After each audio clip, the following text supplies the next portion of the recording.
Good morning MBA third sem. Welcome back to the class of Strategic Human Resource Management.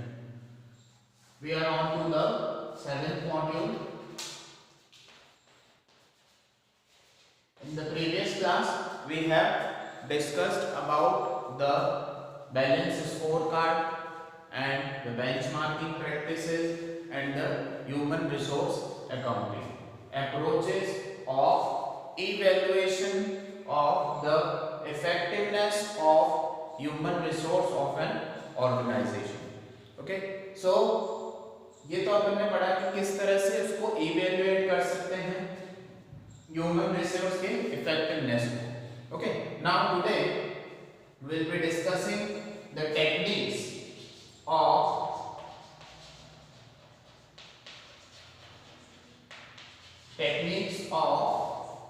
measuring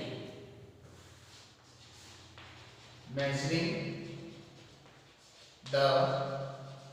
human resource cost. Okay, तो human resource accounting में अपन ने पढ़ा था कि किस तरह से कॉस्ट बेनिफिट एनालिसिस हम करते हैं. ठीक है, human resource is treated as an asset in the organisation and the cost incurred on the development, on the hiring, on recruiting, on the development training of the human resource, okay, is compared with the output generated from that human resource of an organization. Okay, तो वहां पे अपन ने cost की बात की थी कि कितनी कॉस्ट हम इनकर कर रहे हैं in the hiring, in recruiting, in selecting, in developing, training of that human resource of an organization and how much output is generated. तो वो कॉस्ट कैसे कैलकुलेट करेंगे हम? आज हम कुछ मेथड्स की बात करते हैं. ठीक है, so the first method is historical cost method.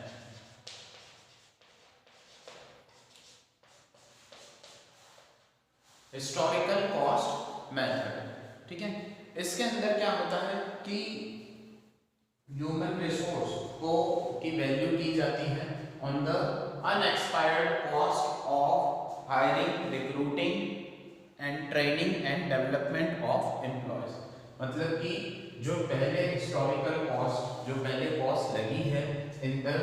Recruitment, in the selection, in the hiring and training and development of the employees. ठीक है, उसको एक बेस की तरह माना जाता है. ठीक है, और फिर प्रेजेंट में उसकी क्या कॉस्ट लगाई जाएगी, उसके बेसिस पे उसको जो प्रेजेंट कॉस्ट होती है वो डिटरमाइन की जाती है. ठीक है, by using the simple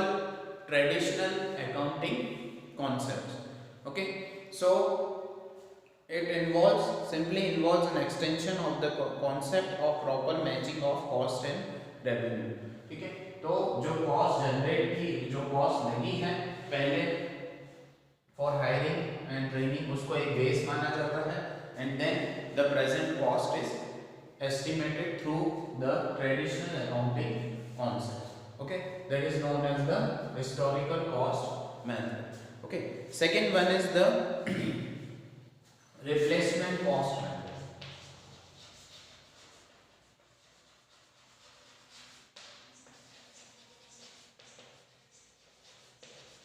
Replacement cost method. Okay, so this require an estimation of cost of replacing the existing personnel under existing organization. इसके अंदर क्या होता है कि एक व्यक्ति जो ऑर्गेनाइजेशन में काम कर रहा है, ठीक है, that is working in the existing organisation. ठीक है, उसको रिप्लेस करके किसी नए एम्प्लॉय को लाने की जो कॉस्ट लगती है, that is known as the replacement cost method. इस तरह से ऑर्गेनाइजेशन के जितने भी एम्प्लॉयज हैं, ठीक है, उनकी रिप्लेसमेंट कॉस्ट को मेजर किया जाता है. ठीक है, और उन एम्प्लॉयज से कितनी वैल्यू, कितना आउटपुट जनरेट किया जा सकता है, उसको मेजर किया जाता है. ठीक है, if the replacement cost is more than the actual value derived from the replaced employ, ठीक है, जो एम्प्लॉयज रिप्लेस करेंगे वो जो वैल्यू डिलीवर कर रहे हैं वो कम होती है फ्रॉम द रिप्लेसमेंट कॉस्ट, ठीक है, तो वो कॉस्ट हम यूज नहीं करते हैं, ठीक है, that decision is taken to not to replace the existing employee, that's why it is also known as replacement cost method, ठीक है, this was given by Rensis Likert, okay, has suggested determination of the total human organization on the basis of assumption that you want to create a similar organization from scratch and then estimate the cost required for this purpose, ठीक है, तो रेनिस Likert ने क्या कहा कि replacement cost निकालने के लिए क्या करना पड़ता है कि शुरू से एक ऑर्गेनाइजेशन उनके अंदर नए एम्प्लॉयज जो कि ऑलरेडी काम कर रहे हैं एग्जिस्टिंग एम्प्लॉय, उनके अंदर आपको अगर एम्प्लॉयज रखने हैं, ठीक है, if you want to hire the employees from the existing organisation, मैं video so if you want to hire the नीचे if you want to hire the existing employees, okay, so उसके अंदर आपको कितनी कॉस्ट इनकर करनी पड़ रही है और उनको रिप्लेस करके अब आप वापस शुरू से जो नया ऑर्गेनाइजेशन बनाने जा रहे हो तो उसके लिए आपको कितनी कॉस्ट इनकर करनी पड़ रही है, ठीक है, so that is known as the replacement cost method, ठीक है, this serves as a basis for valuation of human resource from time to time, it is difficult to find the identical replacement of the existing human resource in the actual project, लेकिन सबसे बड़ा जो disadvantage है इस method का that it is very hard, it is very difficult to find out the actual replacement of the existing employee जो भी काम कर रहे हैं उनका एक्चुअल रिप्लेसमेंट मिलना बहुत ही डिफिकल्ट वाला जॉब है, ठीक है, third one is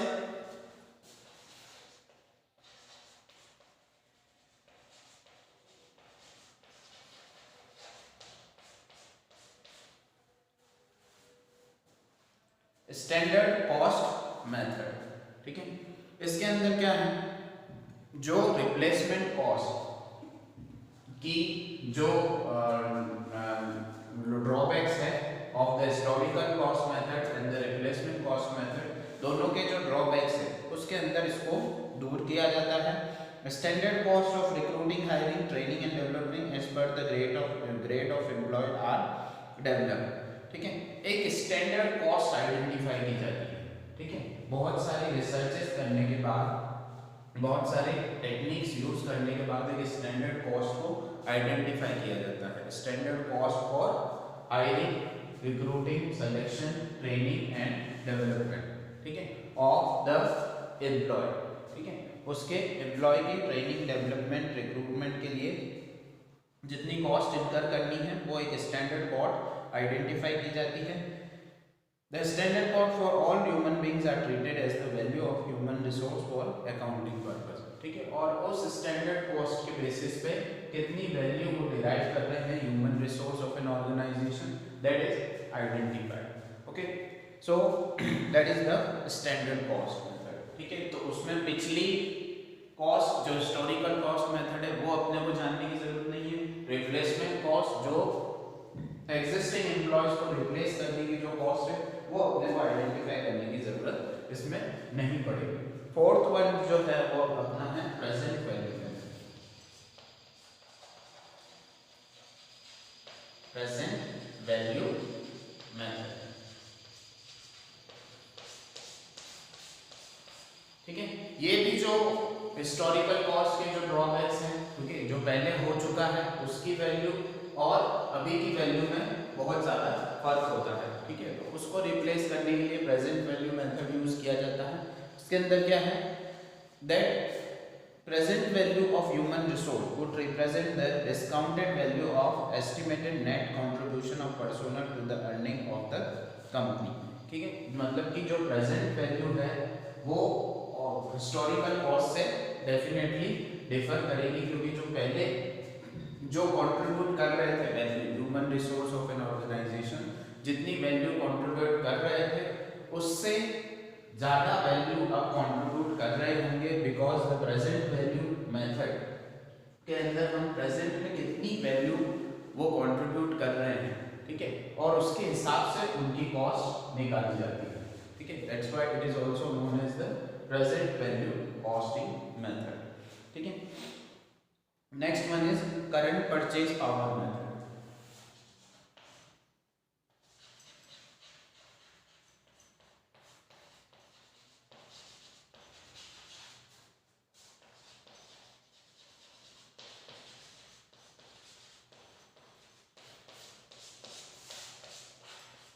Current purchase power method. Under this method, the historical cost of investment in human resource is converted into current purchasing power of money with the help of index number. ये एक mathematical formula होता है, ठीक है, index number का, जिसके अंदर जो हिस्टोरिकल कॉस्ट होती है उसको कन्वर्ट किया जाता है in the current purchase power method, ठीक है। उसका एक फॉर्मूला होता है जिसको हिस्टोरिकल जो कॉस्ट आई है उसको इंडेक्स नंबर से जब अपन मल्टीप्लाई करते हैं, इंडेक्स नंबर एक स्टैंडर्ड नंबर सेट किया जाता है, स्टैंडर्ड कॉस्टिंग के आधार पे, उससे जब उसको मल्टीप्लाई किया जाता है तो करंट परचेज पावर मेथड अपन डिराइव कर सकते हैं, ओके। एक और मेथड है जिसका नाम है अपॉर्चुनिटी कॉस्ट। ये आप सभी ने सुना होगा इकोनॉमिक्स में, but this is less utilized in the identification of the value of or estimating the cost of human resource in an organization, ठीक है। तो इसके अंदर क्या है कि अपॉर्चुनिटी कॉस्ट मतलब कि जो एम्प्लॉय को अपन ने हायर किया है, ठीक है, जो पर्टिकुलर एम्प्लॉय को अपन ने हायर किया है और उसकी जगह दूसरों को फॉरगो किया है, ठीक है, मतलब को जिनको अपन ने एलिमिनेट किया है, ठीक है, उसकी कॉस्ट और इससे जो वैल्यू डिराइव होती है, ठीक है, the derive value derive from the selecting a particular employ, ठीक है, is compared with the cost of foregoing the other employ, ठीक है, इज कंपेयर्ड, ठीक है। अगर वो cost of foregoing the employees is more than the value derived from the particular selecting the particular individual employee, ठीक है। तो उसमें क्या होगा कि जो अपना डिसीजन है, ठीक है, to forgo the other employees is made wrong, ठीक है, और जो वैल्यू डिराइव की गई है इनके द्वारा, this value is the decision of hiring that particular employee is wrong and the cost incurred is wasted, ठीक है, और वही कॉस्ट अगर किसी दूसरे एम्प्लॉय को सेलेक्ट करने में लगाई जाती तो वो कॉस्ट सक्सेसफुल हो सकती थी, ठीक है। This is known as the opportunity cost method, okay. So these are some of the techniques on the methods of measuring the human resource cost that is utilized in identifying the value, identifying the output generated by the human resource of an organization.